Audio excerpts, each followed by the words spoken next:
रब्बना तक़ब्बल मिन्ना इन्नका अंतस समीउल अलीम। सल्लल्लाहु अलैहि मुहम्मद व अला मुहम्मद।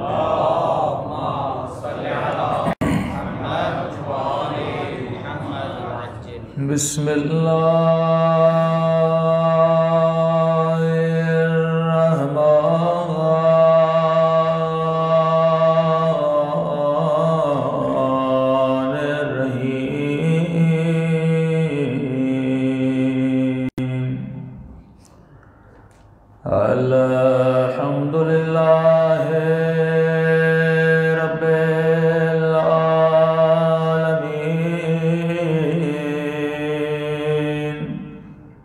अल्हम्दुलिल्लाहि कमा हुवा अहलुहु। अस्सलातु वस्सलामु अला सय्यिदिल मुरसलीन व खातमिन नबिय्यीन अबिल क़ासिम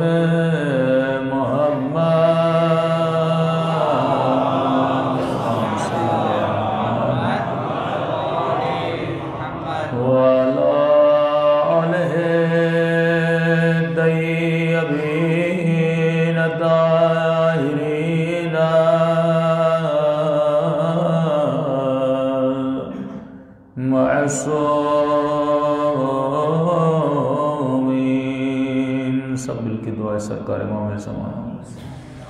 अल्लाहुम्मा कुल्ले वलीका हुज्जत इब्ने हसन सलावतुका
बिस्मिल्लाहिर्रहमानिर्रहीम। रब्बि इश्रह ली सदरी व यस्सिर ली अमरी वहलुल उक़दतम मिन लिसानी यफ़क़हू क़ौली। अम्मा बअद फ़क़द क़ाल सुब्हानहू व तआला फ़ी मुहकम किताबिहिल मजीद व फ़ुरक़ानिहिल हमीद व क़ौलुहुल हक़ व हुवा असदक़ुस सादिक़ीन। बिस्मिल्लाहिर्रहमानिर्रहीम। फ़स्अलू अहल ज़िक्र इन कुन्तुम ला तअलमून। सल्लल्लाहु अलैहि मुहम्मद व अला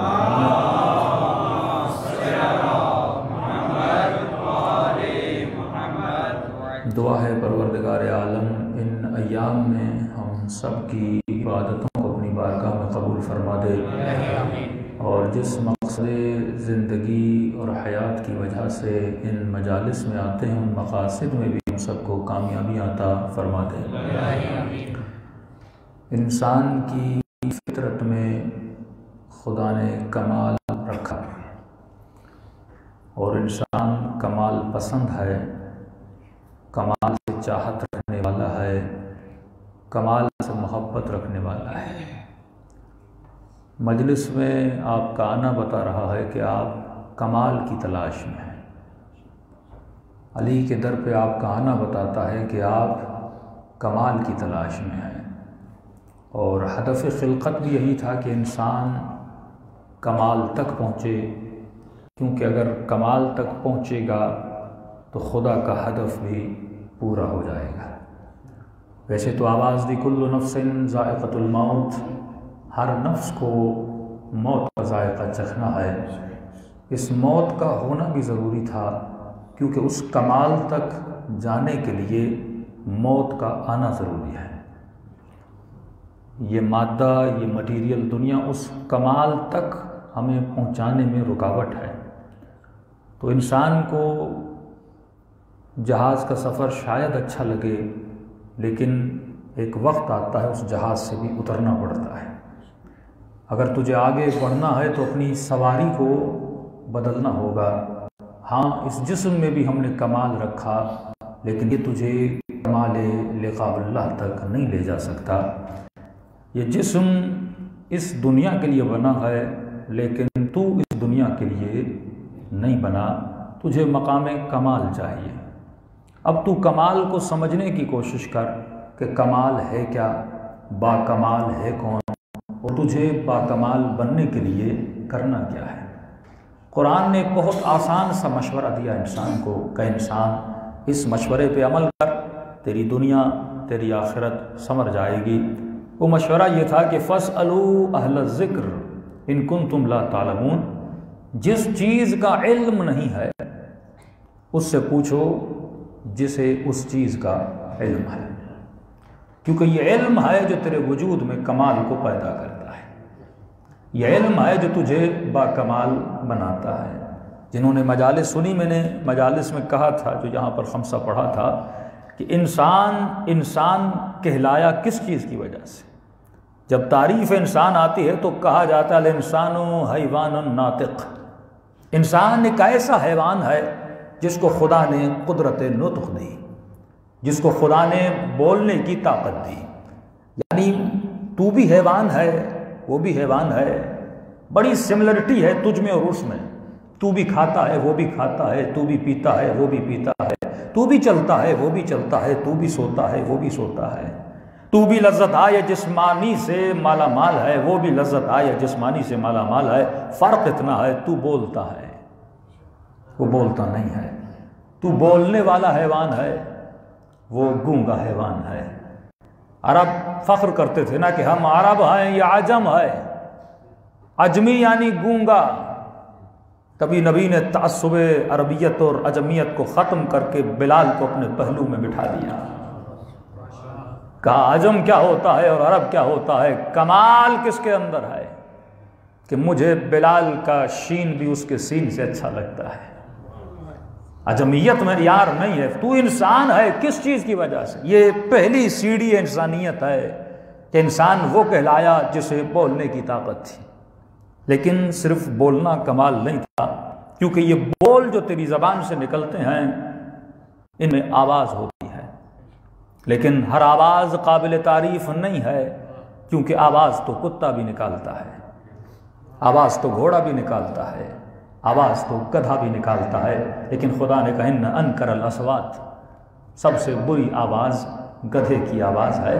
तो मेयार आवाज़ भी नहीं है, मेयार बोलना भी नहीं है। अगर ये बोल इंसानियत की पहचान होते तो ये बोल तो एक तोता भी बोलता है। किसी घर में चले जाओ, वो तोता भी शब्द अपने मुंह से अदा करता है, अल्फाजों को अपने मुंह से अदा करता है, लेकिन है इंसान, इस बोल की वजह से भी तू इंसान नहीं है। जो लफ्ज तू अपनी जबान से निकाल रहा है, इन लफ्जों में अगर माना है तो तू इंसान है। यानी जो लफ्ज मेरी जबान से निकाले जा रहे हैं, अगर मैं उन लफ्जों को समझ रहा हूं और समझ के उन लफ्जों को बोल रहा हूं तो तू इंसान है। लेकिन ये तोता जब लफ्ज अदा करता है उसे पता ही नहीं होता कि लफ्ज अदा क्या कर रहा है। वो अगर कोई लफ्ज बोल रहा है उसके लफ्जों में एहसास नहीं है, उसके लफ्जों में इमोशंस नहीं है, लेकिन जब तू अल्लाह अकबर कहता है तू समझ के बोल रहा है तू किसे अकबर कह रहा है। जब तू या हुसैन कहता है, तू लफ्ज को समझ के लफ्ज को अदा कर रहा है, तो सिर्फ लफ्ज भी तेरी इंसानियत का मेयार नहीं था, वो लफ्ज मेयार इंसानियत है जिस लफ्ज को तू माना दे,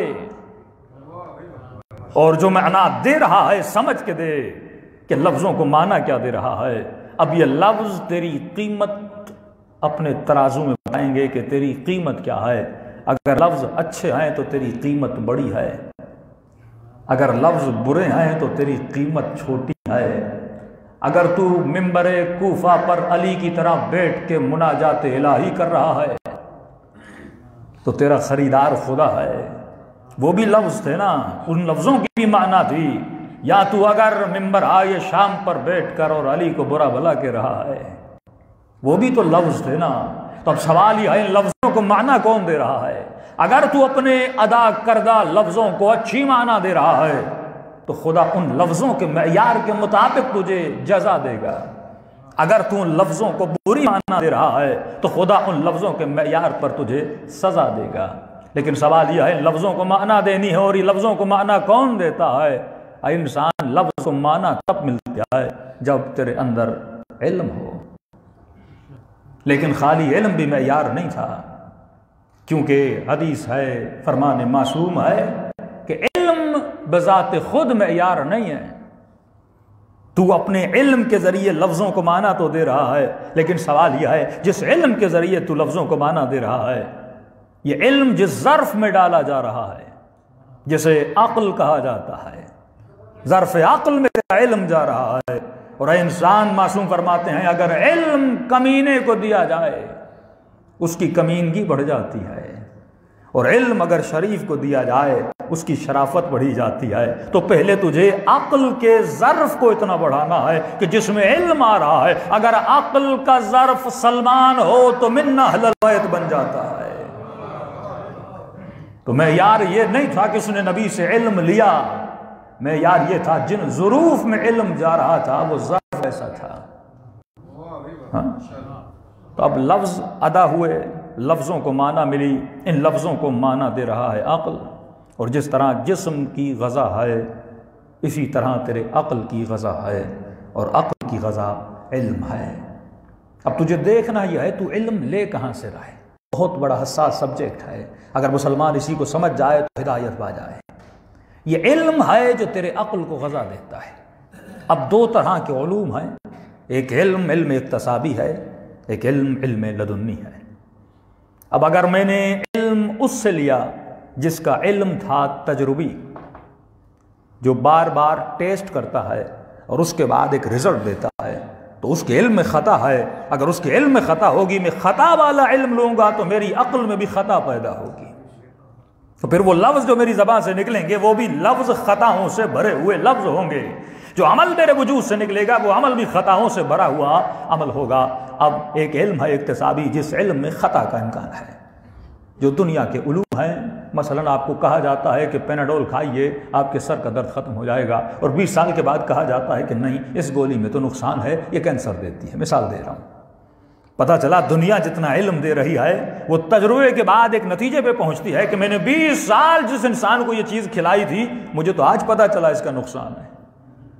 फॉर एग्जाम्पल, आप सबके चेहरों पर मास्क लगा हुआ है और 2 साल के बाद डॉक्टर्स कहें मास्क की ही वजह से कोरोना बढ़ा था। हमारे तजुर्बे ने साबित किया, मिसाल दे रहा हूँ, उतारिएगा मत, कि मास्क की वजह से कोरोना बढ़ा था। क्योंकि ये भी एक इल्मी तहकीक है कि इंसान जब सांसें लेता है उसके मुंह से थाउजेंड्स ऑफ बैक्टीरियाज बाहर निकलते हैं, और वो जब हवा में जाते हैं तो हवा उन बैक्टीरियाज को मार देती है, और बंदा जब मास्क लगाता है बैक्टीरिया वहीं का वहीं फंसा रहता है। यानी हम निकालते हैं फिर उन्हीं बैक्टीरियाज को मुंह में अंदर खींच लेते हैं। मुतअद्दिद रिपोर्ट्स हैं जिसको आपको जिक्र कर रहा हूँ। तो दुनिया का जो इल्म है वो एक मर्तबा कहता है ये काम करो, 4 दिन के बाद कहेगा नहीं नहीं ये काम न करो, क्योंकि दुनिया के इल्म में तजुर्बा है। तो अक्ल ये कहती है मुझे इल्म उससे लेना था जिसमें खता का इम्कान न हो, तब जाके मुझे सही राइट और पाथ और रास्ता मिलेगा जहां पे मुझे खता का इम्कान न हो। वो इल्म कौन सा है, मैं किससे इल्म लूं? तो बात आई इल्म इक्तसाबी में खता का इम्कान है। दूसरा इल्म है जिसे कहा जाता है इल्म लदुन्नी। जो इल्म मिन लदुनका है, जो इल्म परवरदिगार आलम की तरफ से है, क्योंकि न वो खता करता है न उसके इल्म में खता है। इल्म इख्तिसाबी कहां पे हासिल किया जाता है? दुनिया की यूनिवर्सिटीज में पढ़ने के बाद फिर भी उसमें इम्कान खता होता है, लेकिन जो इल्म इलाही है उसकी छोटी सी कड़ी में कई मरतबा मदालिस में बता चुका कि अल्लाह ने पहचान के लिए पहली सीढ़ी अपने इल्म के तारुफ की करवाई। वहयना इलन नहल, ये जो शहद की मक्खी है ये दुनिया की किसी यूनिवर्सिटी में पढ़ी नहीं है। हाँ? ये न कैम्ब्रिज में पढ़ी न ऑक्सफोर्ड में पढ़ी। एक कोई दुनिया का बंदा और बाशिंदा जो ये कहे कि ये शहद की मक्खी मेरे स्कूल में पढ़ी है, क्योंकि जो इल्म लदुन्नी है वह यरज़ुक़हु मिन हैसु ला यहतसिब, वो इल्म जब बंदे को अता करता हूं, बंदे ने सोचा भी नहीं था मैं वहां से अता कर देता हूं, उसके वहमो गुमान में भी नहीं था मैं वहां से उसे इल्म देता हूं। और वो इल्म जब उसके वजूद में आता है फिर उसके वजूद में खता का इम्कान नहीं होता। मैं किसी नबी की बात नहीं कर रहा, मैं शहद की छोटी सी मक्खी की बात कर रहा हूं।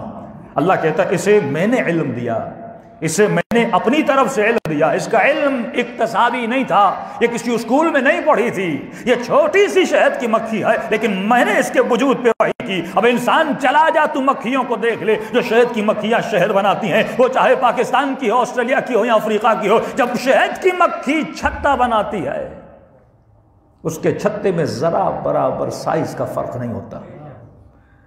पाकिस्तान में बनाए या इंग्लैंड में बनाए साइज वही होता है।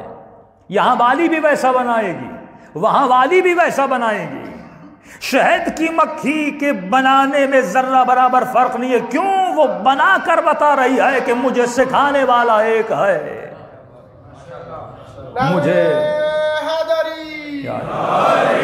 मुझे पढ़ाने वाला एक है, और मेरी बनाने में तुझे जर्रा बराबर खता नजर नहीं आएगी, क्योंकि खता इक्तसाबी उलूम में होती है, इल्म लदुन्नी में खता नहीं पाई जाती।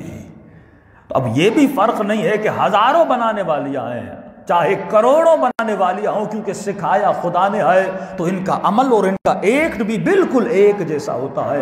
अब तुझे जुमला मोहम्मद व आले मोहम्मद समझ आता है। अरे जिसे खुदा पढ़ा दे वो शहद की मक्खी खता नहीं कर सकती, और जिस मुस्तफ़ा और मुर्तज़ा को खुदा सिखा दे उसके वजूद से तू खताओं को कैसे तलाश कर सकता है। लाखों शहद की मक्खियां, करोड़ों शहद की मक्खियां छत्ते बनाती गईं, शहद बनाती गईं, लेकिन किसी के अमल में तुझे तजाद नजर नहीं आया। जो जैसा यहां बना रही है वो वैसा वहां बना रही है, यानी जिसे खुदा सिखा दे उनका अमल एक होता है। अब मोहम्मद का जुमला समझ में आता है कि अव्वलुना मोहम्मद, औसतुना मोहम्मद, आखिरुना मोहम्मद, वल कुल्लुना मोहम्मद। ये मत देखना कि मुर्तज़ा है या मुज्तबा है, ये सारे के सारे मोहम्मद हैं। इन सब का अमल एक जैसा है। क्यों? क्योंकि इनको पढ़ाने वाला परवरदिगारे आलम है, और जिसे खुदा सिखा ले उसके वजूद में जर्रा बराबर खता पाई नहीं जाती। तो इंसान अगर तू भी अपने वजूद को मजबूत करना चाहता है तो खता वालों के पास न जाना जिन्होंने 40 साल खताएं की। ऐसों के पास जाना जो जब पैदा हुए तो फिर भी तस्बीह इलाही थी, और जब जाते वक्त सजदे में थे उस वक्त भी तस्बीह इलाही थी, कि जिनको देख कर याद खुदा आए, जिनके वजूद से ज़र्रा बराबर मुसलमान ख़ता को तलाश नहीं कर सकता। क्यों? क्योंकि इनके वजूद में जो इल्म था वो अल्लाह की तरफ से था। इल्म भी खाली काफ़ी नहीं होता। इल्म बेवजूद खुद अगर किसी को दिया जाए तो ये काफ़ी नहीं है। काफ़ी ऐसे आलिम मिलेंगे, इल्म तो है लेकिन इमाम हुसैन के ख़िलाफ़ फतवा दे रहे हैं। इल्म तो है लेकिन मुसलमानों में तफरका फैला रहे हैं। इल्म तो है लेकिन तासुब के बाज़ार को गर्म कर रहे हैं। इल्म है लेकिन खाली इल्म किसी काम का नहीं जब तक इस इल्म के साथ हिकमत न हो। हिकमत लिबास इल्म है। हिकमत इंसान के इल्म को परवान तक लेकर जाती है। एक मरतबा आप ये कहते हैं कि मौला अली मैदान में रुके, और एक मरतबा आप ये कहते हैं फला मैदान को छोड़ के भाग गया। मजमा इस पे वाहवा करता है।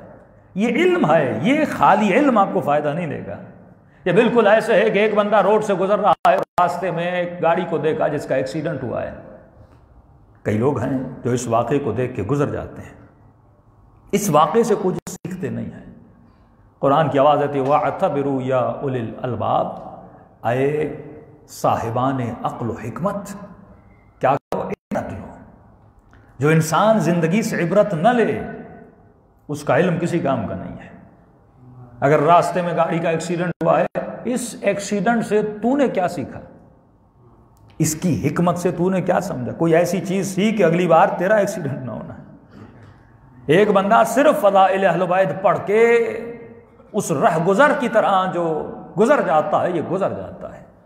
एक मर्तबा सोचता है कि अली रुके थे तो रुके क्यों थे, और वो छोड़ के भागे थे तो भागे क्यों थे।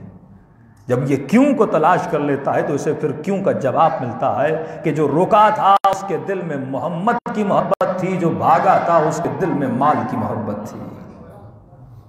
अब ये मोहब्बतें तेरे वजूद में भगाना पैदा करती हैं। अब सवाल यह है कि इंसान इस हिकमत व इल्म ने तेरे वजूद में किसकी मोहब्बत पैदा की?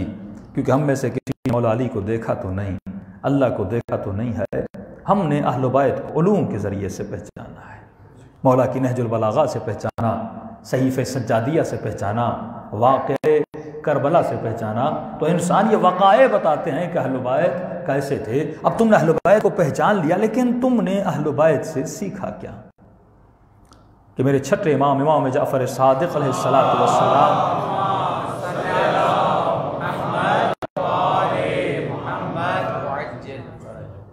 मेरे मौला मिंबर पर जाते हैं और लोग इंतज़ार में हैं कि छठे इमाम खुतबा दें। का मौला खुतबा दीजिए। इमाम फरमाते हैं आज मैं खुतबा नहीं दूंगा। तो क्यों? का इतने सालों से मुझे सुन रहे हो, आज मैं तुमसे पूछूंगा कि तुमने मुझसे क्या सीखा है। इबरत क्या ली है कि इतने सालों से मेरी मजलिसें या मेरे खुतबे या मेरे महफिल में तशरीफ़ लाते हो, तुमने सीखा क्या है? जब सारे मजमे से पूछा तो सारा मजमा खामोश था। तो एक मर्तबा एक शख्स उठा, उसने कहा कि मौला मैंने एक चीज़ आपकी खुतबों से सीखी है। क्या सीखी? का मौला मैंने मुआशरे को देखा। क्या देखा? मौला मैंने मुआशरे को देखा कि लोगों ने बड़े बड़ों से दोस्तियां की, बड़े बड़ों से अपने ताल्लुकात बनाए और मजबूत ताल्लुकात बनाए, बड़े बड़ों से प्यार और मोहब्बत किया। लेकिन मौला मैंने देखा बड़े से बड़ा दोस्त भी जब उसके बीच में मलकुल मौत आता है वो जुदा हो जाता है। कोई भी ऐसा दोस्त नहीं जो इंसान के साथ हमेशा हमेशा साथ रहे। इमाम ने कहा हसन तुमने बहुत अच्छा नतीजा लिया। फिर मौला मैंने नतीजा लिया कि दोस्ती उससे करनी चाहिए जो कभी भी इंसान से जुदा ना हो। ये कैसा दोस्त है जो दुनिया में होटलों में और हर जगह मेरे साथ है, लेकिन जब मलकुल मौत मुझे इस दुनिया से अकेला करके और छीन के लेकर जाता है और जहां सबसे मेरे लिए मुश्किल वक्त है वहां पे ये मेरे काम नहीं आता। वो बेटा हो, वो बीवी हो, वो भाई हो, वो दोस्त हो, वो रफीक हो, सारे मुझे छोड़ के चले जाते। मौला अच्छा फिर मेरी बातों से क्या सीखा? कहा आपके कलाम से ये समझा दोस्ती उससे करना जो हमेशा तेरे साथ रहे, दुनिया में भी तेरे साथ रहे, आखिरत में भी तेरे साथ रहे। इमाम ने कहा फिर तुमने क्या सोचा दोस्ती किससे करनी है? कहा मौला मैंने देखा कि आपने अपना दोस्त किसको बनाया है, मैंने उसको बना लिया। कहा मैंने अपना दोस्त किसको बनाया? कहा मौला जिसके साथ सबसे ज्यादा आपका वक्त गुजरता है। कहा मेरा वक्त सबसे ज्यादा किस पे गुजरता है? कहा आपका सबसे ज्यादा वक्त इबादत पे गुजरता है। बेहतरीन दोस्त परवरदिगार आलम है, बेहतरीन दोस्त खुदावंद मुत्ताल है अगर तुम उससे दोस्ती करो। लेकिन हमारा मसला क्या है? मसला है हुजूर का ना। मैंने किसी मोमिन को कहा कि अगर आपको कहा जाए कि कल इमाम हुसैन आ रहे हैं और तुझे 10 मिनट मुलाकात का शरफ दिया जा रहा है, तो आपसे सवाल है आप कितने घंटे पहले आ जाओगे? कि मस्जिद खतीजतुल कुबरा हम इमाम हुसैन आ रहे हैं और मुझे 10 मिनट शरफ मुलाकात दिया जा रहा है। अकेले बैठो अपने इमाम के साथ, जो पूछो, जो सुनो, जो बातें करो, या सिर्फ बैठ के उस इमाम का दीदार करो। हाँ, कितने घंटे पहले आ जाऊंगा और आने से पहले कितनी तैयारी करूंगा?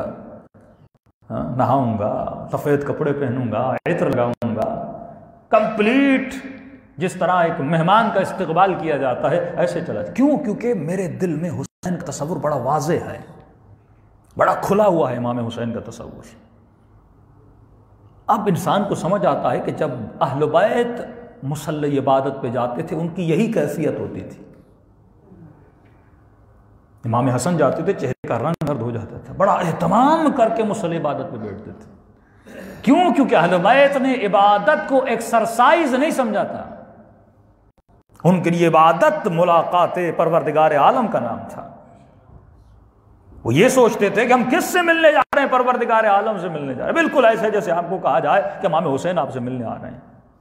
अब तू नमाज में किससे मिलने जाता है? रब्बुल अरबाब, परवरदिगार आलम से मुलाकात करने जाता है। अब इस तसव्वुर से जो बंदा नमाज पढ़ता है कि फरमाया एक ज़ाहिर वो है जो सिर्फ हुसैन की जरी को हाथ लगा के आ जाता है, ऐसा ज़ाहिर नहीं। एक ज़ाहिर वो है जो हुसैन को अपना महवर और मरकज बनाता है। यानी ये किसकी? इसका दिल हुसैन की ज़ियारत करके आता है। ये अपने दिल का किबला और काबा हुसैन को बना देता है। कभी सोचा ये खुदा काबे के 7 चक्कर क्यों लगाता है कि घूम घूम है इंसान, तुझे खुदा घुमा क्यों रहा है इतना? यानी तुम्हारी जिंदगी का दिन और रात महवर कौन होना चाहिए? परवरदिगार आलम होना चाहिए। तुम्हारी जिंदगी किसके इर्द गिर्द घूमनी चाहिए? परवरदिगार आलम के इर्द घूमनी चाहिए। अगर ये जिंदगी नहीं घूम रही तो तुझे ये देखना है तू किसके इर्द गिर्द घूम रहा है। अहले बैत की जिंदगी का महवर और मरकज था परवरदिगार आलम। और ये कब होगा? जब इंसान उस वजूद से इत्तिसाल पैदा करता है। एक छोटी सी तार है, अगर कट जाए ना तो ये लाउड तक आवाज नहीं पहुंचाता। इसी तरह जब तेरा इत्तिसाल अपने मौला से कट जाता है, कभी भी तेरे वजूद में वो नूरानियत पैदा नहीं। इत्तिसाल कैसे पैदा होगा? जब तू फिक्रन अमलन उनके साथ कनेक्टेड रहे, जब तू ट्रांसफर करने का काम करे। कि फरमाया हमारी गैबत में तुम्हारा काम सिर्फ ट्रांसफर करना है। अगर लोग हमें नहीं देख रहे, तू नूर बन जा, मुत्तसिल हो जा, लोग तुझे देखें और उन्हें इमाम ज़माना याद आए। हाँ, ये काम तुझे करना है। और ये कब होगा? फरमाया जब मारिफत इंसान की बढ़ती है, और ये मारिफत इंसान के वजूद में अमल को बढ़ाती है। अगर मारिफत बढ़े पर इंसान के वजूद में अमल न बढ़े, इस मारिफत का कोई फ़ायदा नहीं है। घर में लाइट हो लेकिन बल्ब न जले, इस लाइट का क्या फ़ायदा? हाँ, और बल्ब हो और लाइट न हो तो उस बल्ब का क्या फ़ायदा? दोनों चीज़ों का सही होना बहुत ज़रूरी है। कि शेख मुफीद को मौला ख़त लिखते हैं, शेख मुफीद अगर हमारे शिया हमारी इत्तिबा में आ जाएं तो मेरी ज़ियारत तो दूर है ही नहीं। अगर ये मेरे साथ कनेक्टेड हो, और कनेक्टेड तब होगा जब इंसान उलूम अहले बैत से इस्तिफ़ादा लेगा। और उलूम अहले बैत के इस्तिफ़ादे के लेने के बाद अगर उसके वजूद में अमल पैदा हो रहा है। एक बड़ा तारीख़ का और तारीख़ अंबिया का वाक़या है। हज़रत ईसा का, पता नहीं सुनाया कि नहीं सुनाया आपको, कि मिलता है कि हज़रत ईसा का एक सहाबी है। हज़रत ईसा अलैहिस्सलाम सहाबी को कहा कि हमें भूख लगी है, ज़रा रोटी लेकर आ। कहा कि आपके जेब में कितने पैसे हैं? उन्होंने कहा कि अल्लाह के नबी 2 दिरहम हैं मेरे जेब में। उन्होंने अपनी जेब से 1 दिरहम निकाला कि ये 3 है, तीनों को ले जाओ और जाकर रोटी लेकर आ। गया बाजार में रोटी लेने, और जब नानवा से पूछा कि रोटी कितने की है, उसने कहा कि रोटी 1 दिरहम की 1 है। उसने 3 दिरहम दी और 3 रोटियां ली। लेने के बाद जब पलटने लगा तो रास्ते में इसके जहन में ख्याल आया कि अरे 2 दिरहम तो तेरे थे, 1 था हज़रत ईसा, तो लिहाजा तेरी रोटियां कितनी बनी? 2 बनी ना, और 1 रोटी हज़रत ईसा की। क्यों? मौला अली फरमाते कंजूस कभी अली वाला नहीं होता। हाँ, हमेशा कहता हूँ कंजूस न खुदा को अच्छा लगता है न बीवी को अच्छा लगता है। हाँ, कंजूस मर्द, मर्द की सिफत है कि मर्द सखी हो, औरत कंजूस हो तो फिर भी खैर है क्योंकि मर्द की बचत हो जाती है। लेकिन अली वाले को सखी होना चाहिए। अगर इन सिफात में मुब्तला हो तो मारिफत नहीं है। तो शैतान ने इसके जहन में ख्याल डाला, ये तो बैठा ही रहता है बंदों के जहनों में ख्याल डालने के लिए। इसने कहा देखो एक काम करो कि 3 रोटियां हैं, 2 तुम्हारी 1 ईसा की। एक काम करो, कोई बड़ी बात नहीं है, 1 रोटी चलते चलते खा जाओ, और वहां पहुंचोगे बचेंगी 2, तो फिर वहां भी 1 तू खा जाना, 1 हज़रत ईसा खाएंगे, मसला ही हल हो गया। इसने चलते चलते एक रोटी खा ली। वही कह रहा हूं ना, मोहम्मद की मोहब्बत थी या गनीमत की मोहब्बत थी? तुम्हारे दिलों का किबला कौन है? जब तू दिल का किबला हुसैन को बनाएगा, जब दिल का किबला खुदा को बनाएगा। किबले की नमाज में क्यों का किबले की तरफ देखो, यानी तुम्हारी ख्वाहिशों हर चीज का मरकज कौन होना चाहिए? परवरदिगार आलम होना चाहिए। सल्लल्लाहु अलैहि मोहम्मद व आले मोहम्मद।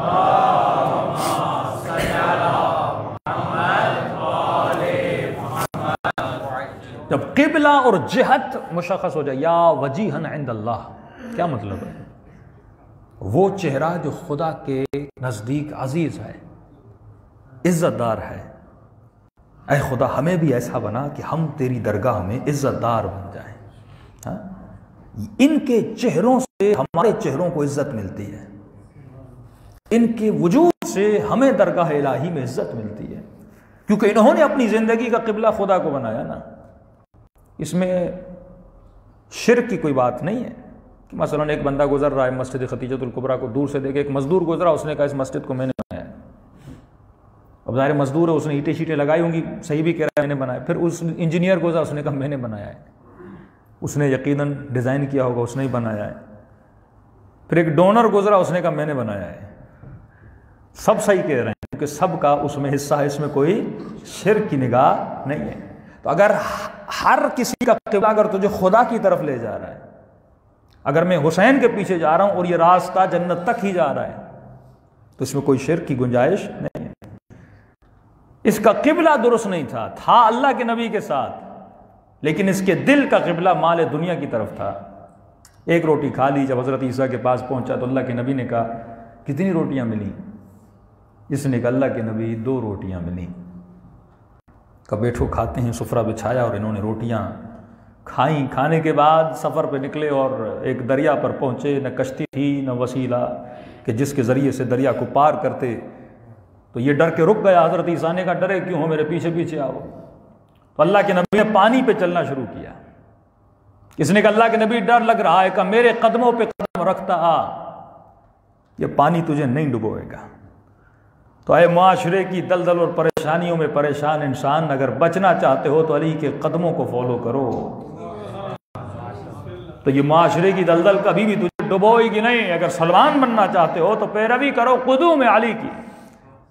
था गुनहगार, लेकिन जब कदमों को पैरवी करता गया तो इस दरिया ने से डुबोया नहीं। जब दरिया को क्रॉस कर लिया तो एक मरतबा ताज्जुब के आलम में अपने पाँवों को देखा और हज़रत ईसा के तलवों को देखा और कहने लगा अल्लाह के नबी ये तो बड़ा अजीब मौजज़ा है। का क्यों? का पानी पर भी चले और जिस पानी पर चले हैं उस पानी ने हमारे पाँवों को भी गीला नहीं किया, पाँव भी खुश्क हैं। ईसा मुस्कुराए। का क्या समझ रहे हो अभी? का बस आपकी मारिफत बढ़ गई है, मेरे दिल में आपकी मारिफत के चश्मे उबल रहे हैं। मुझे नहीं पता था आप इतने बड़े नबी हैं जो पानी को भी मूसा की तरह जमीन बना दे और पानी पर चले। ईसा ने फिर पूछा कि मारिफत आ गई है? का आ गई है। या अय्युहल्लज़ीना आमनू आमिलू सालिहात। ईमान आया है तो अमल भी नजर आना चाहिए, खाली ईमान किसी काम का नहीं है। का मारिफत बढ़ चुकी है? कहाँ अल्लाह के नबी मारिफत बढ़ चुकी है? का जरा ये तो बता रोटियां कितनी थी? हाँ, अल्लाह के नबी बता चुका रोटियां तो 2 थी। क्यों पूछ रहे हैं? का तुमने जो कहा मारिफत बढ़ चुकी है। हाँ, बंदा मजलिस में आए अली की मारिफत बढ़ चुकी है, भाई कितने खुम्स देते हो? अगर मारिफत मेरे वजूद में अमल नहीं ला रही, किसी फायदे की नहीं है। ये सिर्फ वक्ती घंटों का सुकून है जो लेने आता हूं फिर चला जाता हूं। ये बिल्कुल ऐसे है कि दुनिया कहे कि आओ जमा हो जाओ, 1 घंटे के लिए ऐसा काम करते हैं कि परेशानियां भूल जाएं। आओ 1 घंटे के लिए एक ऐसा काम करते हैं कि परेशानियां भूल जाएं। आपको कोई कैसीनो में ले जाता है, कोई गप्पे मारता है, कोई गेम्स खेलता है, घंटे के लिए परेशानियां दूर हो जाती हैं। 1 घंटे के बाद क्या करोगे? फिर तो तुझे उन्हीं परेशानियों में जाना है, फिर तो तुझे उसी दलदल में जाना है। ये फिक्र पैदा न करे तो वजूद में सुकून भी पैदा नहीं करती कि ला खौफुन अलैहिम वला हुम यहज़नून। न उनके वजूद में डर था, न खौफ था, न हुज़न था, न परेशानी थी, क्योंकि उन्होंने अपने वजूद का किबला अल्लाह को बनाया था। जब हर चीज अल्लाह की तरफ से हो और अल्लाह के लिए हुस्न ज़न हो कि वो जो करता है वो बंदे के लिए बेहतर करता है, जब अहले बैत के लिए हुस्न ज़न हो ये जो करते हैं वो बेहतर करते हैं, तभी ज़ैनब का जुमला समझ आता है, मार रही तो इल्ला जमीला। अगर ये सब कुछ अल्लाह की तरफ से है तो ज़ैनब के लिए हसीन है। जो कुछ वो देता है वो हुस्न देता है, क्योंकि जो वो देख रहा है उसकी हिकमत को वो खुद ही समझता है। एक चीज मुझे आज बुरी लगती है लेकिन 10 साल के बाद मेरे लिए बेहतर साबित हो जाती है, क्योंकि मैं आज को देख रहा हूं, खुदा कल को देख रहा है। तो ईसा ने कहा बता रोटियां कितनी थी? अल्लाह के नबी 2। क्या कोई बात नहीं, आगे बढ़े, एक जंगल में पहुंचे और इससे भूख लगी, शाम का वक्त आ गया, अल्लाह के नबी मुझे भूख लगी है। हजरत ईसा ने एक हिरन दौड़ता हुआ जा रहा था, उसे इशारा किया, भागा भागा आया और नबी के कदमों में सर को झुका लिया। हैवान है पर इंसान से ज्यादा मारिफत है, हैवान है लेकिन कमाल शनास हैवान है। हजरत ईसा ने सर को काटा, ज़बा किया, गोश्त को भूना और दोनों ने मिलकर खाया। खाने के बाद ईसा ने हड्डियों को जमा किया, जमा करने के बाद हिरन की खाल के अंदर डाल दिया और कहा क़ुम बिइज़्निल्लाह, खड़ा हो जा अल्लाह के इज़्न से। इतना कहना था, मरा हुआ हिरन उसकी हड्डियों पे गोश्त चढ़ना शुरू हो गया। ये देखकर परेशान हो गया, अल्लाह के नबी जो मैंने खाया था वो क्या था? ये जो हड्डियों पे गोश्त चढ़ा है ये क्या है? अल्लाह के नबी आप तो बड़े मौजज़ागर नबी हैं, पानी पर भी चले और मुर्दों को जिंदगी भी दें। अरे मेरी मारिफत में मारिफत दर मारिफत इजाफा हो गया। अब मारिफत 100 टाइम मेरे दिल में बढ़ गई आपकी। हज़रत ईसा ने कहा ये तो बता रोटियां कितनी थी? मारिफत बढ़ रही है तो बंदे खुदा बता अमल कितना बढ़ा? अल्लाह के नबी क्यों बार बार पूछ रहे? बता तो चुका रोटियां 2 थी। हाँ, बार बार यही सवाल करे रोटियां कितनी थी? का नहीं नहीं, तुम बार बार कह रहे हो ना कि मारिफत बढ़ी है। हाँ, कहां या अली कहना और कहां अली के साथ रहना। बंदे खुदा अली अली करना कौन सा मुश्किल है? अभी चाहो तो जबान से या अली कहो, लेकिन उस वजूद को अली के रास्ते पे चलाना बड़ा मुश्किल होता है। हाँ, इस वजूद के किबले को अली की विलायत बनाना बड़ा मुश्किल होता है।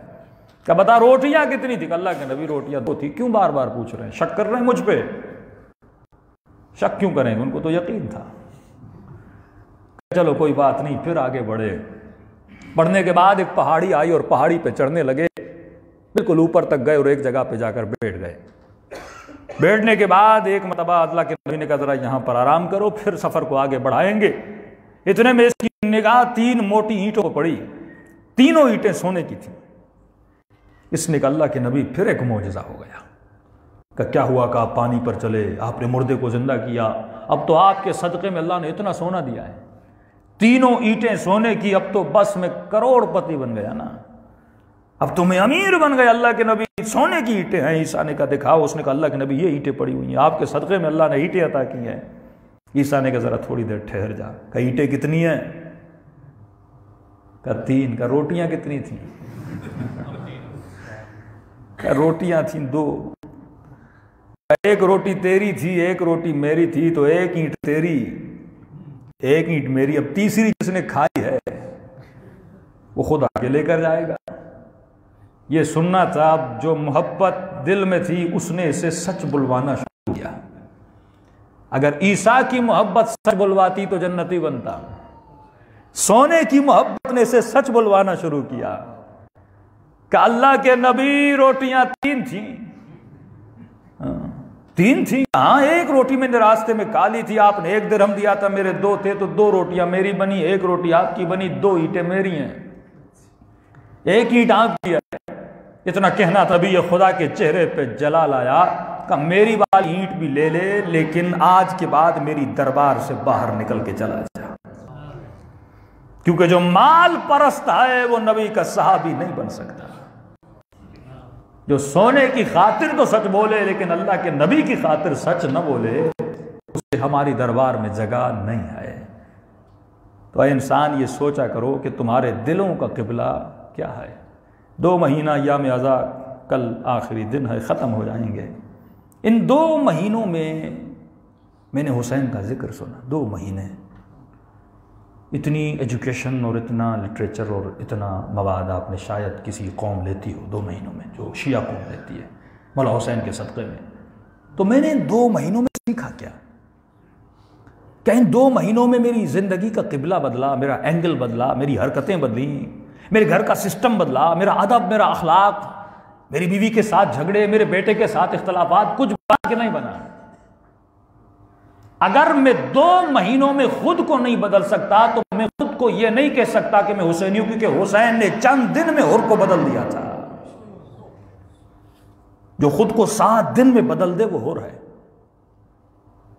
और मेरा मौजू भी चल रहा है कि ये करबला करती क्या है। अहले बैत का काम है लोगों को खालिस करना। करबला तुझे खालिस करती है। कैसे? जब नबी की नबूवत पे सारे मुसलमान एक हैं कि नहीं हैं? हम सारे यूनाइटेड हैं कि खातमुन नबीयीन मोहम्मद मुस्तफ़ा सल्लल्लाहु अलैहि वसल्लम की ज़ात है।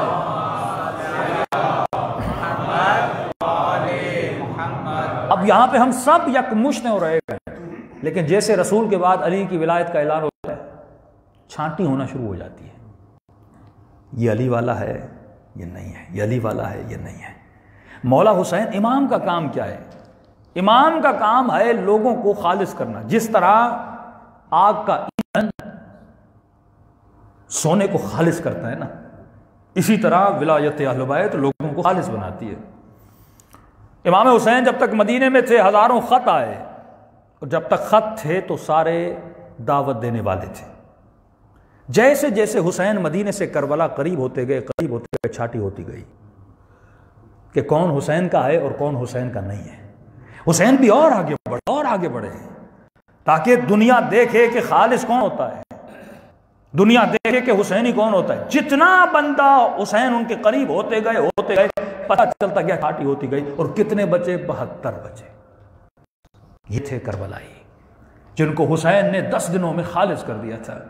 इसी तरह जब मुहर्रम आता है ना, तू खालिस हो जाता है। चाहे न चाहे मजलिसों की वजह से तू खालिस हो जाता है। तेरे वजूद में जज्बात हुसैन पैदा हो जाते हैं। मसलन मजलिसों में आने या मजलिसें करवाने में यहां पे सिर्फ दिया जाता है, कुछ लिया नहीं जाता। ये मजलिस का रंग है। ये मजलिस पढ़ने वाला इल्म देता है, मजलिस कराने वाला न्याज देता है, नजर देता है। यहां तुझे सिर्फ जज्बाए ईसार नजर आता है। करबला जाते हो वहां भी सिर्फ तुझे देना नजर आता है, कुछ लेना नजर नहीं आता। तू चाहे न चाहे हुसैन की मजलिस में आकर तेरे अंदर मोहब्बत का जज्बा पैदा होता है। जैसे हुसैन की मजलिस में आते हो अना तकब्बुर खत्म हो जाता है। हुसैन तुझे खाकसारी सिखा देते हैं, सारे आके जमीन पे बैठ जाते हो। तो 2 महीना जो हुसैन ने तेरे वजूद में अपना जज्बा पैदा किया, सवाल ये इस जज्बे को बका तक कितना लेकर जाते हो। मरातिब जैसे जायरों के बहुत मरातिब है ना। एक जाहिर करबला जाता है और सिर्फ फरमा जाहिर के चेहरे को 3 दिन तक देखना इबादत है। चौथे दिन इबादत क्यों नहीं है? क्योंकि 3 दिन तक उसके वजूद में जज्बे रूहानियत हुसैन होता है कि जैसे करबला से अपने वतन में आता है, फिर जुल्मतों में चला जाता है, फिर अंधेरों में चला जाता है। अब इसके चेहरे को देखना इबादत नहीं है। अब जाहिरों की अक़साम में फरमाया वो जाहिर जिसने हुसैन की ज़ियारत अपने क़ल्ब से की हो, जिसने अपना महवर ज़ियारत हुसैन और अपना महवर क़ल्ब को बनाया हो, ऐसा ज़ाहिर जब मर जाता है तो मरने के बाद 100 लोगों की शफाअत कर सकता है। सिर्फ खुद जन्नती नहीं है, 100 लोगों को जन्नत में ले जाने की शफाअत। ये कैसा ज़ाहिर है? एक बंदा सिर्फ मौला हुसैन के हरम में जाता है और समझता है कि इस हरम के अंदर इमाम हुसैन है, वहाँ बड़ा बाअदब होता है। लेकिन फिर हरम से बाहर निकल के जब हरमैन में आता है तो वहाँ समझता है मैं थोड़ा हुसैन से दूर हो गया हूँ, थोड़ी ऐसी हरकतें करना शुरू करता है। फिर हरम के बैनुल हरमैन से निकल के जब होटल में जाता है, और होटल में फ्री का वाईफाई भी होता है, अब मोबाइल को यूज करना शुरू करता है। भूल जाता है कि मैं आया किसकी ज़ियारत के लिए था, करने क्या आया था, फिर अपनी दुनिया में गुम हो जाता है। फिर एक ज़ाहिर जब होटल से निकल के कनेक्टेड फ्लाइट पकड़ के एयरपोर्ट पे पहुंचता है, वहां तो बिल्कुल ही भूल जाता है कि कोई हुसैन भी था। और जब अपने वतन में आता है फिर वैसे का वैसा बन जाता है। ये ज़ाहिर नहीं, वो ज़ाहिर जो हुसैन को अपने रोज़े में भी देखे, बैनुल हरमैन में भी हुसैन के साथ हो, होटल में भी हुसैन के साथ हो, जब वतन में वापस आए फिर भी हुसैन के साथ हो। जब ऐसा साथ होता है तो इमाम फरमाते हैं सलमानो मिन्ना अहलल बैत माकुम फिद दुनिया वल आखिरत। वो मईयत अहले बैत को महसूस करे कि मैं हमेशा कि आलम महज़र खुदा दुनिया अल्लाह का महज़र है। जब ये तसव्वुर तेरे वजूद में पैदा हो जाता है तो इंसान फिर तू मकाम आला तक पहुंचता है। लेकिन जब तू अहले बैत से फिक्रन ख्यालन या प्रैक्टिकली या ज़ातन दूर हो जाता है तो तेरे वजूद में जुल्मत भर जाती है। तो कभी आपने सोचा कि किसी मोमिन का जब इंतकाल हो जाता है, मैंने बहुत सोचा, एक जिस भी शख्स का इंतकाल हो गया, जैसे अभी इस मोमिन का इंतकाल हुआ है, हम जब उसके घर जाते हैं तो क्या लेकर जाते हैं? आज तक कभी सोचा? अमीर हो, गरीब हो, सियासतदान हो, बादशाह भी क्यों न अगर मर जाए तो उसके घर में हम क्या लेकर जाते हैं? जाकर बैठते हैं और सिर्फ एक सूरह हम पढ़ते हैं। कभी गौर किया इस पर कि अगर मैं मर भी जाऊं और मरने के बाद बड़े से बड़ा आदमी मेरे घर आता है तो क्या लेकर आता है? सूरह हमद। वो हमद जिसको मैंने जिंदगी में अहमियत ही नहीं दी, मरने के बाद यही सूरह हमद मेरे काम आ रही है। मेरा भाई भी आता है तो सूरह हमद लेकर आता है, मौलाना भी आता है सूरह हमद लेकर आता है, बड़े से बड़ा वजीर भी हो तो क्या लेकर आता है? सूरह हमद लेकर आता है। तो इंसान ये सोचे कि मरने के बाद मुझे कौन सी चीज़ें काम आती हैं। तो कहा मौला मैंने ये देखा कि जिस चीज़ से आपने दोस्ती की उस चीज़ से मैंने दोस्ती की। तो मासूम फरमाते कम अज़ कम रोज़ाना 40 आयतें कुरान की पढ़ा करो। अगर कुरान को अपना दोस्त बनाओगे तो यही दोस्त कल कब्र में आके तेरी मदद करेगा। सलवात पढ़े मोहम्मद वाले मोहम्मद।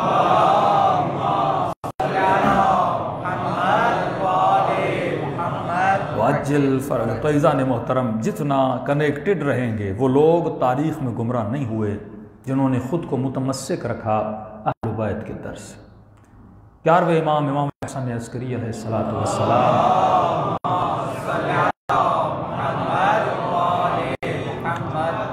हर इमाम ने आने वाली नस्ल को अगले इमाम के लिए तैयार किया। इमाम हुसैन ने लोगों को मौला इमाम अली इब्न हुसैन के लिए तैयार किया। मौला इमाम ज़ैनुल आबिदीन ने 20,000 गुलाम खरीदे और उनको आज़ाद किया और उनको तैयार किया ताकि वो इमाम मोहम्मद बाक़िर की इमामत को माने, मारिफत दी उनके वजूद। तब जाके छठे इमाम के शागिर्दों की तादाद आप हज़ारों में देखते हैं। तो पिछले इमाम ने अगले के लिए मैदान बनाया था। ये बनता गया यहाँ तक कि 11वें इमाम ये लोगों को तैयार करते थे ताकि नस्लें आने वाले इमाम के लिए तैयार हो जाएं। और इस ज़माने में ये जिम्मेदारी है मोमिनों की कि फरमाया गैबत कुबरा में अगर कोई बैयिना है, अगर कोई लोगों के लिए दलील दे सकता है वो हमारे मोमिन हैं। ये मोमिनीन की मानिंद चांद की तरह और हम सूरज हैं। जब तक सूरज होता है तो चांद की जरूरत नहीं होती, और जब सूरज छुप जाता है तो चांद की जिम्मेदारी है कि सूरज की रोशनी को लोगों तक पहुंचाए। तो फरमाए मोमिन गैबत इमाम में तू बैयिन बन जा, तू इमाम ज़माना का मुअर्रिफ बन और आने वाली नस्लों को इस वजूद इलाही के लिए आने के लिए आमादा कर और आमादा साजी कर। और किस तरीके से और किस जरिए से। हालांकि 7वें इमाम भी इतने साल जेल में रहे लेकिन मौला का लक़ब ये नहीं जो 11वें इमाम का लक़ब है। हसन अस्करी, वो इमाम जो अस्कर में बड़े हुए। टोटल इमाम की इमामत 6 साल है, 28 साल में मौला शहीद हो जाते हैं। ये इतने साल भी अगर इमाम जिंदा है तो क्योंकि इन्हीं 6 सालों में 3 बड़े बादशाह भी वासिले जहन्नुम हुए, फुर्सती नहीं थी। एक ने ऑर्डर दिया जब ये कूफे के रास्ते पे जाए इनको मार दिया जाए, लेकिन जिस रात ऑर्डर दिया अगले दिन वो खुद मर गया। तो फिर अगला बादशाह परेशान हो गया। और इनको अस्कर में क्यों रखा गया? क्योंकि जानते थे जो 11वां होगा और उसका जो 12वां पैदा होगा वो हमारी तमाम हुकूमत को तबाह बर्बाद कर देगा। तो फरमाते मसल इमाम ज़मा बिल्कुल मसल हजरत मूसा की तरह है। जिस तरह हजरत मूसा के पैदा होने से पहले युज़ब्बिहून अब्नाअहुम व यस्तहयून निसाअहुम, हजारों बच्चों को मारा गया, माओं के पेटों को चाक कर दिया गया ताकि मूसा पैदा न हो। लेकिन मकरुल्लाह वल्लाहु खैरुल माकिरीन, उन्होंने भी प्लान बनाया था लेकिन खुदा का प्लान सबसे बड़ा था। यह अजीब मकाम है कि जब बीबी ने हज़रत मूसा को उस गहवारे में डाल के और पानी में छोड़ दिया, अल्लाह ने जिस मूसा को मारना चाहता था उसी मूसा को फिरौन के घर में बड़ा करके दिखाया। कहा फिरौन ये तेरे सीने पे बड़ा होगा और तेरी दाढ़ी के बालों को नोचेगा। फिरौन को सबसे बड़ा गुस्सा यह था, अरे जिस बच्चे को मैंने पाला आज मेरे सामने खड़ा हो गया है। तो यही सिलसिला इमाम ज़माना का था। फरमाया मर्दों को भेजा जाता था जासूसी के लिए, औरतों को भेजा जाता था, यानी मर्दों को भी चेक किया जाता था, औरतों को औरतों के लिए भेजा जाता था, चेहरों को चेक किया जाता था, हकीमाओं को भेजा जाता था ताकि चेक किया जाए इस घर में किसी खातून के पेट में बच्चा तो नहीं है, कि मौला की जो खुद विलादत है वो एजाज से विलादत हुई है, मौजज़े से। सिर्फ एक गुलामा है जिसको पता है, 5 साल इमाम सरदाब में बड़े हुए बाहर भी नहीं निकल रहे। घर के गुलामों को भी नहीं पता कि इस घर में एक बच्चा पैदा भी हो चुका है और बड़ा भी हो रहा है। बीबी हकीमा खातून है, जब उनको बताया जाता है कि आज विलादत होने वाली है, वो भी पूछती है मैंने तो कोई आसार नहीं देखे। का नहीं, ये मेरा बेटा मोजज़े से पैदा होगा, एजाज इमामत से पैदा होगा। शिया इतने खफकान में और इतनी परेशानी में कि इमाम से रब्त कैसे बरकरार करें, मिले तो कैसे मिले, मिले पर पाबंदी है। जैसे आप मोहल्ले में सब्जी आता है, आता है और आवाज देता है जैसे आलू चाहिए, सब्जी चाहिए, जैसे घी चाहिए, वो जमाना था। या इमाम के दरवाजे पे खड़े होते थे, इसी दौरान के मौला उससे कोई सब्जी लेते थे, इसी दौरान रद्दो बदल होता था कि शिया पूछ क्या है और इमाम जवाब क्या दे रहे हैं। जब घी लेने आते थे तो घी की देगचियों में नीचे इमाम सारे सवालात को रख देते थे और उस बहाने फिर शिया सवालात को पढ़ते थे। इस तरह मुआशरे को तैयार किया गया कि एक इमाम आएगा और कई सालों तक लोग जो वजूहात लेकर आते थे, खुश लेकर आते थे, वो मेज़ाना की जगह पे मौला के भाई जनाबे जाफर कज़्ज़ाब लेते रहे। वो अमानतों को मैं इमाम हूं, लोगों से खुम्स, लोगों को क्या पता, दूर से आते थे, कहते थे हाँ भाई है, यकीनन ये होगा, देकर जाते थे। बड़ी जहमतों के बाद दीन हक आप तक पहुंचा कि इमाम का चाहने वाला कहता है बहुत मोटी लकड़ी थी, उस जमाने में आग लकड़ियों से जलाई जाती थी, वो लकड़ी इमाम ने मुझे दी और कहा मेरा चाहने वाला शिया है, उस घर तक ये लकड़ी पहुंचा देना। ये जवान कहता है मैं लकड़ी लेकर जा रहा था, रास्ते में दरिया को पार करना था और दरिया का रास्ता बंद था और उस रास्ते को खोलना था, तो किसी ने कहा आपके पास मोटी लकड़ी है, इससे धक्का देते हैं। तो मैंने लकड़ी उठाई और जब धक्का दिया वो लकड़ी टूटी और उसके बीच से इमाम के लिखे हुए खतूत मिले। फिर मुझे पता चला मौला लकड़ी नहीं पहुंचा रहे, मौला खतों को अपने शियों तक पहुंचा रहे हैं। इन जहमतों में दीन और मकतब बढ़ा। फरमाया जहर तो हसन को भी मिला। 2 ही तारीख में हसन है जिनको जहर मिला है ना। जो जहर इमाम हसन को दिया गया वो इतना खतरनाक था कि पीते ही मौला के जिगर के टुकड़े बाहर आए थे। अमीर शाम कहता है मैंने एक जहर रूम से मंगवाया, 6 मरतबा मौला हसन को जहर दिया गया, 7वीं मरतबा था।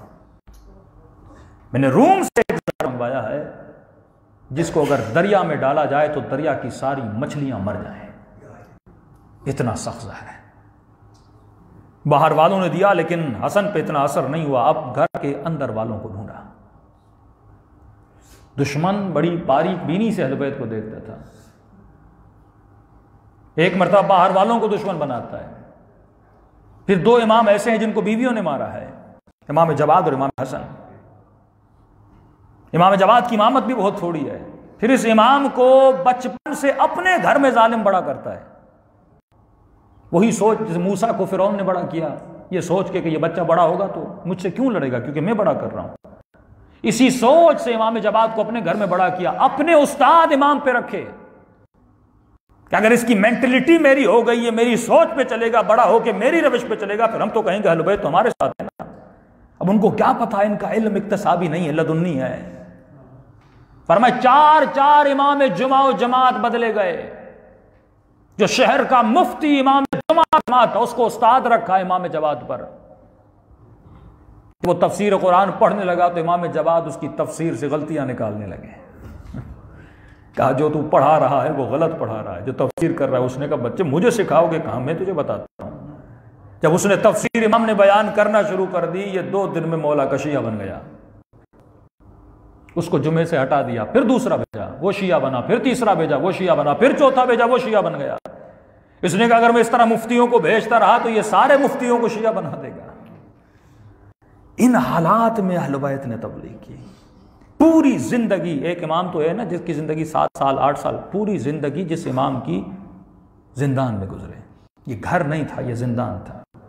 फरमाया बगैर मौका, बगैर महल, जब चाहते थे घर पे छापा लगाते थे, चेकिंग होती थी, लेकिन कहीं भी इन्हें इमाम मिलता नहीं था। फिर दुश्मन ने आखिर में एक हरबा ढूंढा कि इसका बच्चा हमें मिल तो नहीं रहा, अब हम इसको मारेंगे तो ये तो मुमकिन नहीं कि बाप मर जाए और बेटा न निकले। ये हरबा अपनाते हैं, जब मर जाएगा तो बेटा तो जरूर बाप के जनाजे में आएगा।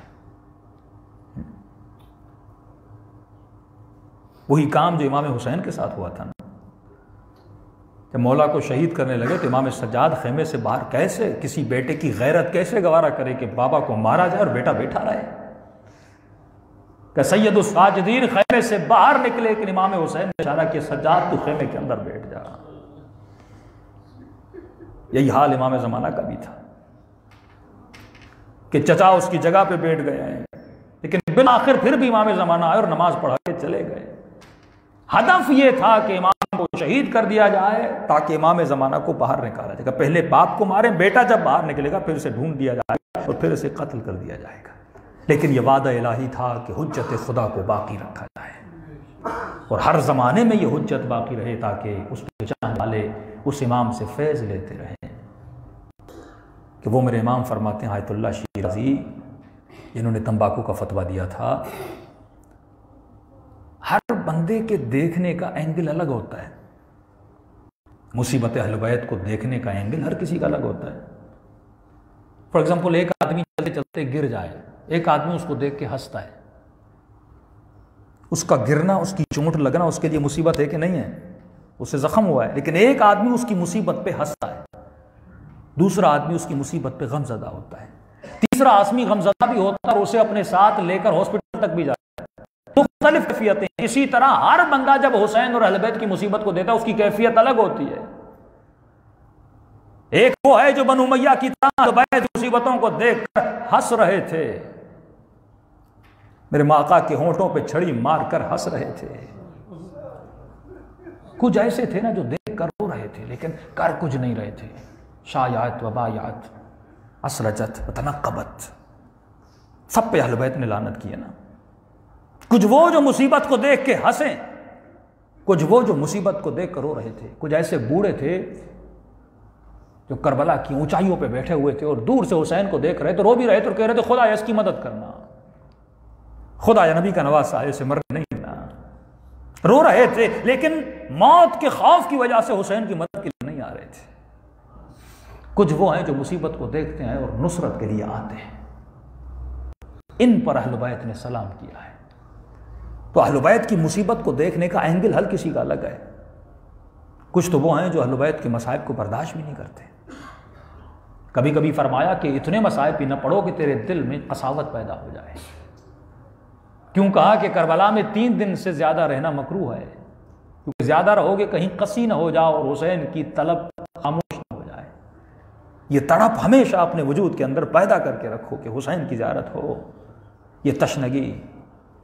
आयतुल्लाह शिराज़ी जब जाकिर ने सिर्फ इतना जुमला कहा कि अली की बेटी को शराबी के दरबार में लाया गया,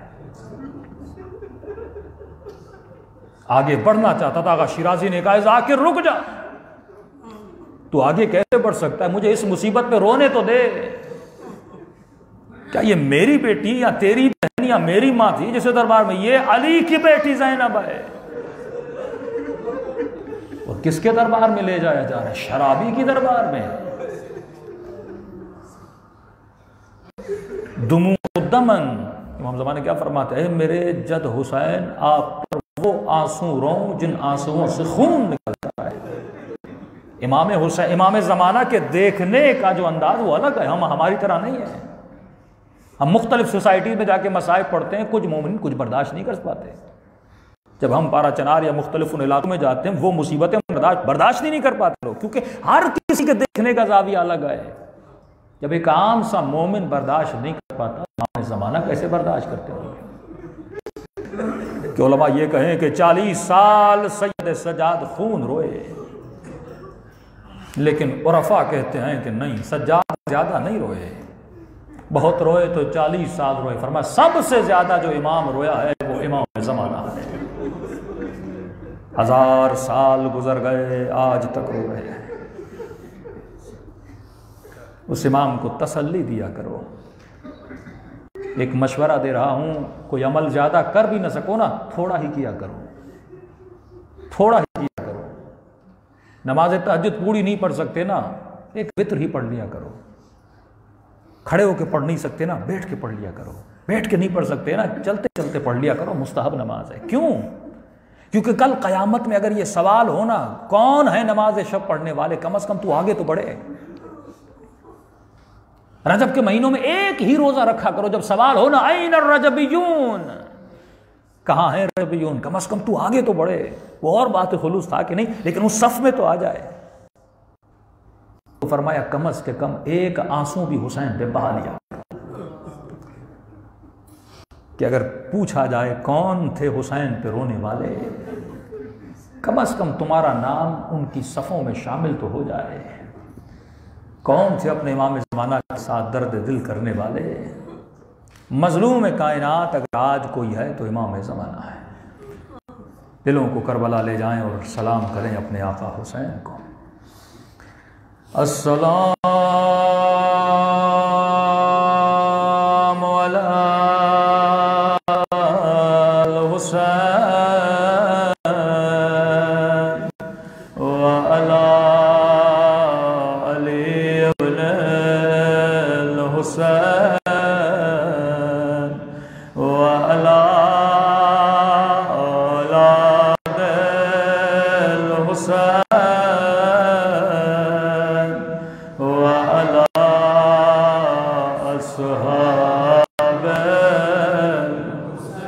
हुसैन की सदा बुलंदो अस्सलाम अला हुसैन व अला अली इब्न हुसैन व अला औलाद व अला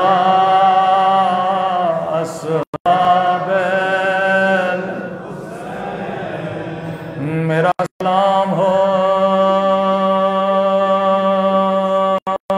सकीना की यतीमी पे, मेरा सलाम हो उन जख्मी रुखसारों पे। ये जुमले इमाम ज़माना के जुमले हैं। आज उसी इमाम के साथ रोने में शरीक हो जाओ।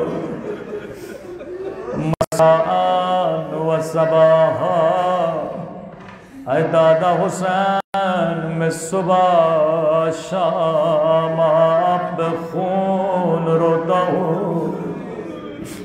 ये वक्त असर सुनोगे इमाम क्या फरमाते हैं। फरमाया हर रोज नमाज असर के बाद खुदा मुझे मेरे हुसैन का खून भरा कुर्ता दिखाता है। अजीब मसाइब इमाम ज़माना के। ऐ मोमिन तू कल के बाद अपनी खुशियां मनाएगा, लेकिन इमाम ज़माना कैसी खुशी मनाए। किसी से पूछा जाए आपके बाबा को क्या हुआ, कहेगा मौलाना मेरे बाबा मर गए। अच्छा आपके दादा को क्या हुआ, मसलन कहे उसकी एक्सीडेंट में मौत हो गई। अगर कोई इमाम ज़माना से पूछे मौला आपके बाबा को क्या हुआ, कहेंगे मेरे बाबा को जहर दी गई। आपके दादा को क्या हुआ, कहेंगे जवानी में जहर दी गई। आपके परदादा को क्या हुआ, उसे भी जहर दी गई। पूछते जाओगे बताते जाओगे, यहाँ तक करबला का पूछोगे आपके दादा हुसैन को क्या हुआ था, फरमाएंगे उसे प्यासा बेकफा मेरे दादा पे घोड़े दौड़ गए। पूछोगे मौला आपकी दादी के साथ क्या हुआ, कहेंगे मेरी दादी पे आग का दरवाजा गिराया गया था। तभी फरमाते जब तेरी आंखों में आंसू हो, और सबसे पहले मेरे ज़हूर की दुआ करना।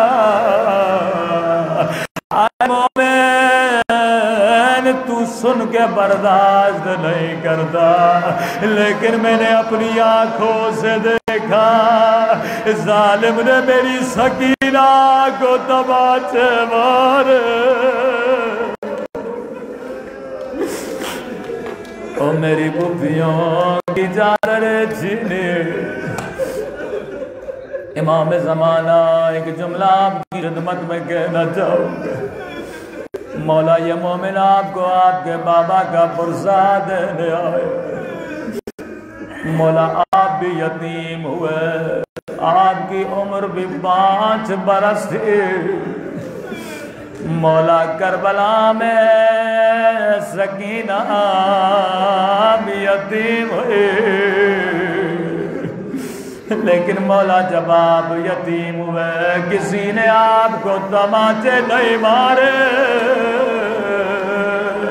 किसी ने आपको दादियाने नहीं मारे। लेकिन जब सकीना यतीम हुई रो रो कर कहती थी बाबा ओ मेरे गरीबुल वतन बाबा।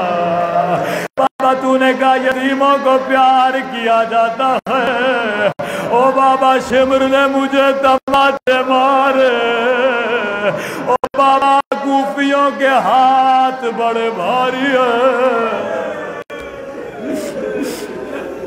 हर मासूम की सुन्नत है जब कोई इमाम शहीद होता था, दूसरा इमाम बाबा का सर अपनी गोद में लेता था। मौला बड़े खुश नसीब है, आपने अपने बाबा का सर अपनी गोद में लिया। लेकिन मैं कुर्बान सकीना पे बाबा का सर नहीं मिला, अगर मिला तो सर कटा हुआ था। बच्ची बाबा को ढूंढते ढूंढते मकदल में पहुंची। बीबी ज़ैनब फरमाती है जैसे मैं मकदल में पहुंची क्या देखा, सकीना एक कटी हुई गर्दन पे सर रख के सो रही। सकीना को उठाना जा आवाज आई ज़ैनब मेरी बच्ची को न उठाना, ओ मेरी बच्ची थकी हुई है, ओ शिमर ने बड़े तमाचे मारे हैं। जब ज़ैनब ने उठाना चाहा हुसैन ने मना कर दिया।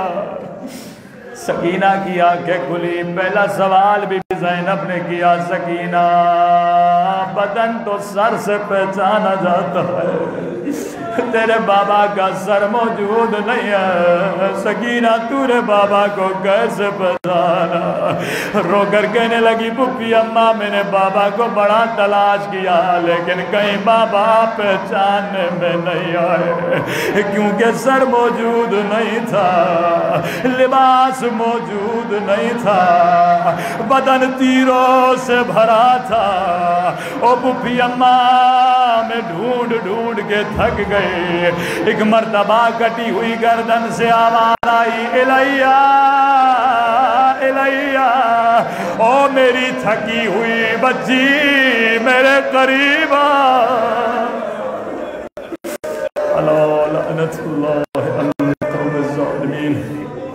परवरदिगार